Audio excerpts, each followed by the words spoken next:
Hello मित्रों, जय श्री कृष्ण। स्वागत है तमारू अमारी गुजराती फूड रेसिपीज चेनल में। तो आज આપણે બનાવશું આલુ પરોઠા। તો આલુ પરોઠા બનાવવા માટે પહેલા આપણે લોટ બાંધી લેશું। તો સૌપ્રથમ આપણે આલુ પરોઠા માટેનો લોટ તૈયાર કરશું। એના માટે એક મેં મોટા વાસણમાં 2 કપ જેટલો લોટ લીધો છે। તો હવે આપણે લોટ બાંધશું। એમાં આપણે લોટમાં થોડુંક મીઠું નાખશું। આપણે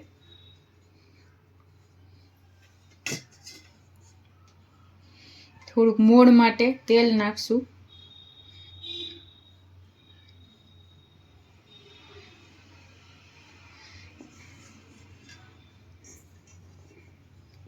હવે આપણે પાણી નાખીને લોટ બાંધશું। એકદમ કઠણ લોટ નથી બાંધવાનો, થોડોક સ્મૂથ બાંધવાનો છે।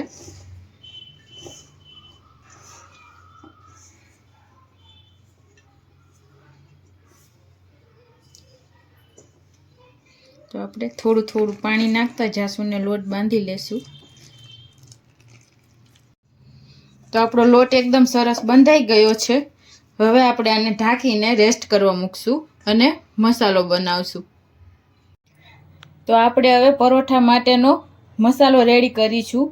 એના માટે મેં 5 નંગ બાફીને બટેટા લીધા છે, આદુ લસણ મરચાંની પેસ્ટ છે, લીલી ધાણા છે, ડુંગળી 2 કાપીને લીધી છે, આમચૂર પાવડર છે, મરી પાવડર છે અને રેગ્યુલર જે મસાલા આવે એ છે।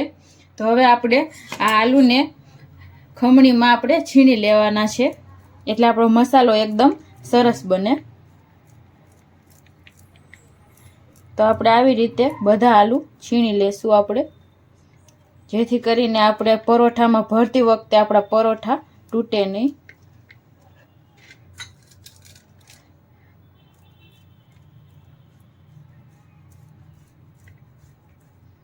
તો આ રીતે આપણે બધા આલુ ખમણી લેશું। તો આપણા આલુ એકદમ ખમણીને તૈયાર થઈ ગયા છે।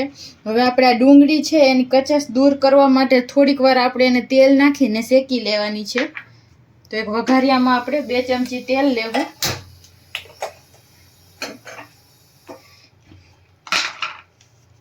બે ચમચી જેટલું તેલ લેવાનું છે।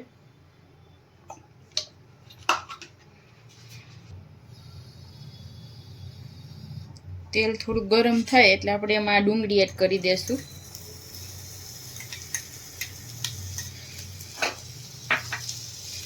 ધીમા તાપે આપણે આને 2 થી 3 મિનિટ માટે ખાલી રોસ્ટ કરી લેશું, જેથી આપણા પરોઠામાં કાચો ટેસ્ટ ન આવે ડુંગળીનો, એટલા માટે।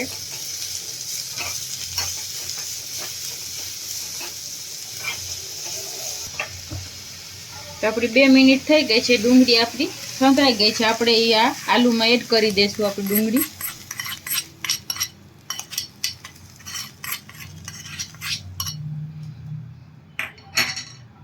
હવે આપણે એમાં આદુ લસણ મરચાંની પેસ્ટ છે 2 ચમચી, એ એડ કરી દઈશું।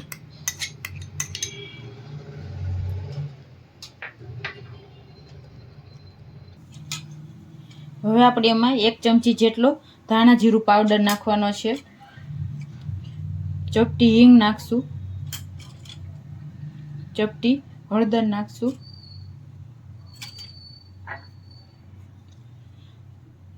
અડધી ચમચી તીખાની ભૂકી છે આપણે કારા મરીનો પાવડર એ નાખશું, અને અડધી ચમચી આમચૂર પાવડર નાખશું, ને અડધી ચમચી લાલ મરચું પાવડર। તમે તીખું તમારા ટેસ્ટ પ્રમાણે લઈ શકો છો। અને લીલા ધાણા છે આપણે એ એડ કરી દઈશું। હવે આપણે આ મસાલો મિક્સ કરી લેશું બધું,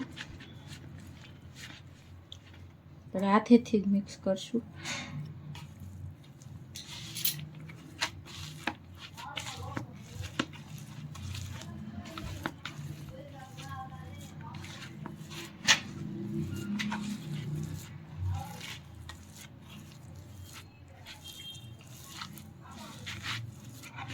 તો આપણો મસાલો એકદમ મિક્સ થઈ ગયો છે। હવે આપણે એના આ રીતના નાના નાના ગોળા વારી લેશું।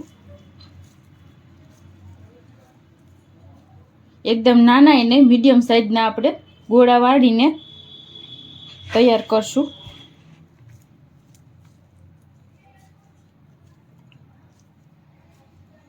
તો આપણે આ રીતના બધાય વારી લેશું બોલ્સ।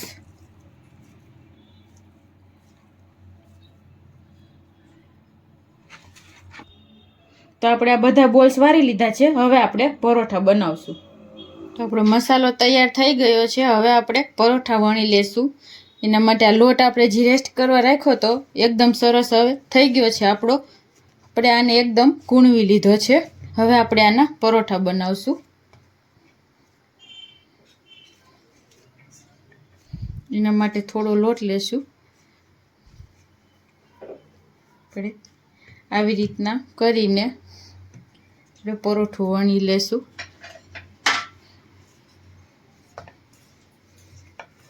આપણે પહેલાં થોડું વણશું. હવે આપણે એમાં આ મસાલાનો બોલ મૂકશું અને આપણે એને એકદમ આમ સરસ રીતે પેક કરી દઈશું. આ રીતે એકદમ સરસ પેક કરીને આ વધારાનો લોટ કાઢી લેશું.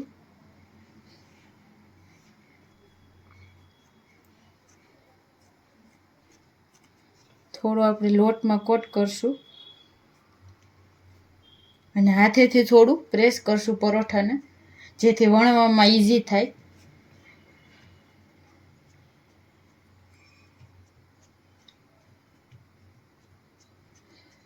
હવે આપણે આને હળવે હાથેથી વણી લેવાનું છે.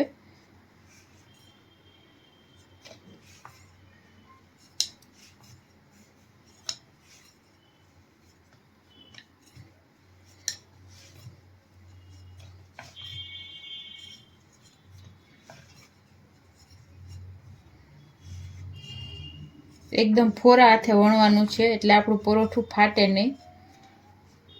બે બાજુ આમ પલટાવીને વણી લેશું.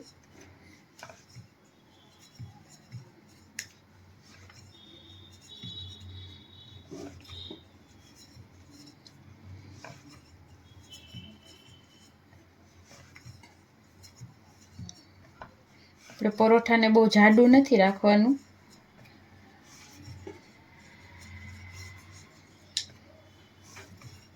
તો આપણું પરોઠું વણાઈ ગયું છે. તમે જોઈ શકો છો આપણું પરોઠું એકદમ સરસ વણાઈ ગયું છે. એકે બાજુથી ફાટ્યું નથી. તો હવે આપણે આ તવી ગરમ થઈ ગઈ છે. હવે આપણે એને શેકી લેશું.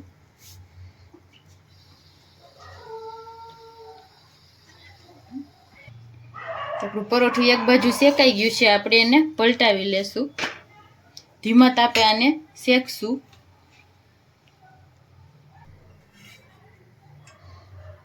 હવે થોડુંક તેલ નાખશું આપણે ઉપરથી.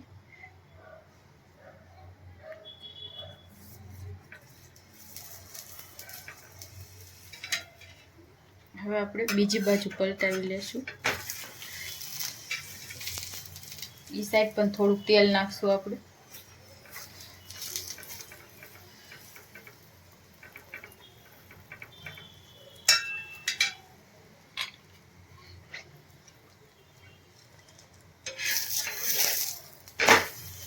તો આપણું પરોઠું એકદમ સરસ ફૂલીને તૈયાર થઈ ગયું છે.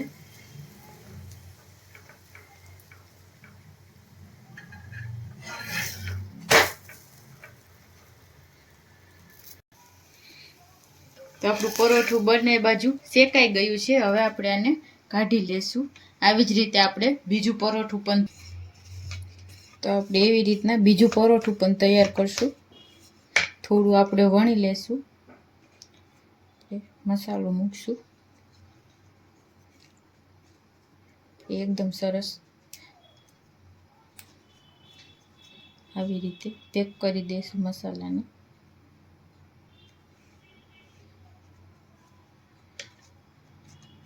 થોડું પ્રેસ કરશું. લોટમાં આપણે કોટ કરી લેશું. થોડું હાથેથી પ્રેસ કરશું આપણે.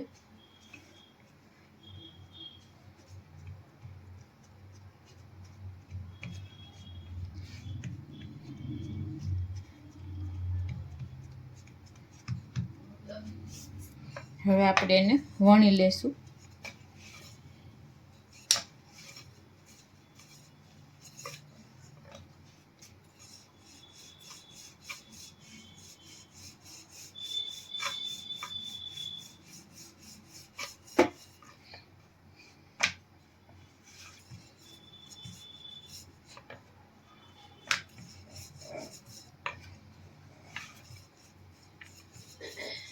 તો આપણું આ પરોઠું પણ વણીને તૈયાર થઈ ગયું છે. હવે આપણે આને પણ શેકી લેશું.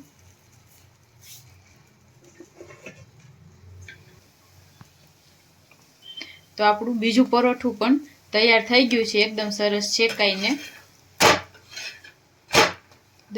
શેકાઈ ગયું છે. તો આપણે ગેસ બંધ કરી દેશું ને પરોઠાને સર્વ કરી લેશું. તો હવે આપણે આ પરોઠાને સર્વિંગ પ્લેટમાં લઈ લેશું.